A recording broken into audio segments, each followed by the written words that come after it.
अस्सलाम वालेकुम दोस्तों, फिल्म एंड टीवी मसाला में खुश आमदीद। नाज़रीन, हम कहाँ के सच्चे थे एक ज़बरदस्त टॉप ट्रेंडिंग ड्रामा है और आज हम आपको बताएंगे कि इस ड्रामे में आगे क्या होने वाला है। दोस्तों, अब तक आपने देखा कि महरीन की और असवद की इंगेजमेंट हो जाती है। अब इस इंगेजमेंट की खबर सालेहा खाला अपने भाई और अपनी अम्मी यानी कि महरीन की नानी को देंगी, जिस पर मशाल और सब घर वाले एक तमाशा खड़ा कर देंगे।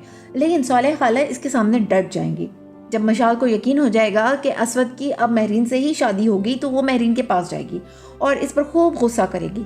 फिर इससे कहेगी, मुझे तो असवद से मोहब्बत थी ही नहीं, मैं तो तुम्हारी जलन में ही इससे अफेयर चला रही थी।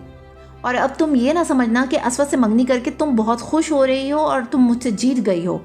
तुम बेशक असवद से शादी कर लोगी, मगर फिर भी वो कभी भी तुम्हारा नहीं हो सकेगा। मैं तुम्हारी ज़िंदगी अजाब बना दूंगी। महरीन मशाल की बातें हैरानगी से सुनती रहेगी और फिर कहेगी कि तुम मेरी जलन में पागल हो गई हो। मशाल जवाब देगी कि देखो ये पागल क्या करती है। फिर वो महरीन पर खूब गुस्सा करेगी और गुस्से में अपने कमरे में चली जाएगी। जब सुबह होने पर मुलाजमा मशाल को जगाने जाएगी तो पता चलेगा वो मर चुकी है, जिस पर मुलाजमा बताएगी कि रात में महरीन की और मशाल की बहुत बड़ी लड़ाई हुई है, लेकिन वो सही तरह से सुन नहीं सकी कि इनमें क्या बातें हुई हैं। अब सब महरीन से पूछेंगे कि आखिर क्या हुआ था, इस मशाल को ऐसे क्या कहा था कि जो उसने खुदकुशी कर ली। अब महरीन भी कोई जवाब नहीं देगी। फिर महरीन के मामू मशाल की खुदकुशी की जिम्मेदार महरीन को साबित करके उसे जेल भिजवा देंगे। असवद भी मशाल की मौत का गम बर्दाश्त नहीं कर सकेगा और महरीन से अपनी मंगनी भी ख़त्म कर देगा। कुछ दिन बाद असवद को मशाल का एक ख़त मिलेगा जो उसने खुदकुशी से पहले असवद को लिखा होगा, जिसमें मशाल ने उसको बताया होगा कि मुझे महरीन से पता चल गया है कि तुम दोनों आपस में मोहब्बत करते हो और महरीन ने मुझे ये भी बताया कि तुम सिर्फ मुझसे अफेयर चला रहे थे, जबकि तुम सिर्फ महरीन से ही मोहब्बत करते थे। तुमने मुझे इस्तेमाल किया है, इसलिए मैं तुम्हारी ज़िंदगी से दूर जा रही हूँ। अब असवद सोचता है कि महरीन को पता था कि मैं मशाल से मोहब्बत करता हूँ, फिर भी इसने झूठ क्यों बोला। महरीन जैसी करैक्टरलेस लड़की ही ऐसा कर सकती है, लेकिन अब मैं महरीन की ज़िंदगी बर्बाद कर दूंगा। वो क्या समझती है कि मशाल को मुझसे छीनकर अब वो सफ़वान की हो जाएगी। अब मैं उसको सफ़वान कभी नहीं होने दूंगा। जैसे इसने मेरी मोहब्बत छीनी, अब मैं इसकी मोहब्बत छीन लूँगा। लिहाजा वो महरीन को जेल से छुड़वाएगा और फिर अपनी माँ से कहता है कि मैं अब महरीन से शादी करूँगा। महरीन से सादगी से निकाह करेगा और निकाह वाले दिन इसको बोलता है कि तुम्हारे साथ मेरा निकाह तो हो गया है, पर मैं अब तुम्हें वैसे ही तड़पाऊंगा जैसे मशाल तड़पी थी, और घर के सारे काम तुम खुद करोगी, कोई मुलाजिम तुम्हारा काम नहीं करेगा। अब वो हर बात पर महरीन को जलील करता है, जिस पर असवद की माँ इसे बहुत समझाती है, लेकिन वो इनकी बात नहीं मानता। फिर महरीन की वालदा का इंतकाल हो जाता है तो वो महरीन को इसकी वालदा का आखिरी दीदार भी नहीं करने देता। वो चाहता है कि महरीन इससे इल्तिजा करे, भीख मांगे। असद किसी काम से अमेरिका चला जाता है और तब इसको अपनी माँ की वफ़ात की खबर मिलती है, पर वो अपनी माँ का आखिरी दीदार भी नहीं कर पाता, जिस पर इसको अपनी माँ की वो बात याद आती है जो उसने महरीन की माँ की वफ़ात के वक्त कही थी कि आज तुमने उसे अपनी माँ का दीदार नहीं करने दिया।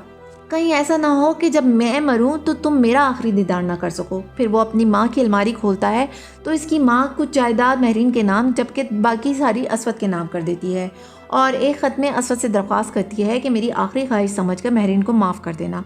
वो महरीन को माफ़ कर देता है। फिर एक दिन इसका कोई दोस्त इसके घर आएगा जो कि महरीन की यूनिवर्सिटी में इसके साथ पढ़ता था। वो उसको बताएगा कि महरीन तो यूनिवर्सिटी की जान थी और टॉपर थी और हर एक्टिविटी में अव्वल आती थी, जिस पर असवद कहेगा कि आपको शायद गलत फहमी हुई है, वो तो इसकी एक कज़न थी मशाल, वो थी टॉपर। तो फिर उसका दोस्त कहेगा कि मैं तो कुछ नहीं जानता इसके बारे में, पर महरीन यूनिवर्सिटी की जान थी। अब असवद को थोड़ी तशवीश होगी कि ये क्या माजरा है, लेकिन इस दौरान वो एक और बात नोट करेगा कि जैसे महरीन अकेले में बैठे किसी से बातें करती रहती है, चीज़ें भी भूलना शुरू हो गई है। अब वो महरीन के घर जाएगा और नानी से कहेगा कि मुझे महरीन का कमरा देखना है, जिस पर नानी कहेगी कि कमरे की चाबियां तो महरीन के पास हैं, जिस पर मुलाजमा असवद से कहेगी कि मशाल बीबी के कमरे से कुछ चाबियां मुझे मिली थीं जो कि कहीं भी नहीं लगती थी, लेकिन जब मैंने चेक किया तो वो महरीन बाजी के कमरे को लगती थी। आप ये ले लें और कमरा खोल लें। असवद हैरान हो जाएगा और सोचेगा कि महरीन की गैर मौजूदगी में शायद मशाल इसके कमरे में आती होगी। वो चाबियां महरीन के कमरे की एक एक दराज को लगीं और तब इसको अंदाज़ा होगा कि मशाल महरीन की गैर मौजूदगी में इसके कमरे की चेकिंग करती होगी और इसकी हर मालूमात से आगाह रहती होगी। महरीन की मेरे लिए मोहब्बत, ये सब मशाल को उसकी महरीन की डायरियों से मालूम हुआ होगा। अब वो महरीन की तमाम डायरियों को पढ़ता है तो उसको अंदाज़ा होता है कि मशाल खुद भी लाशऊरी तौर पर महरीन से मुतासिर थी, इसलिए वो इसकी डायरियों से मालूमात लेकर महरीन की सारी बातें अपने नाम से मंसूब करके मुझे बताती थी। इसको अंदाज़ा हुआ कि मशाल महरीन से जलन करती थी और इसी जलन में वो उस पर झूठे इल्ज़ाम भी लगाती थी। अब ये हकीकत जानकर इसे महरीन से मोहब्बत होने लगती है, पर वो अपने नामुनासिब सलूक की वजह से महरीन से शर्मिंदा भी हो जाता है। लेकिन अब वो महरीन का इलाज किसी बेहतरीन साइकेट्रिस्ट से कराएगा और ऐसे होगी इस ड्रामे की हैप्पी एंडिंग। उम्मीद करते हैं कि आपको ये वीडियो बहुत पसंद आई होगी। मज़ीद दिलचस्प वीडियोज़ के लिए हमारे चैनल को ज़रूर सब्सक्राइब करें। शुक्रिया।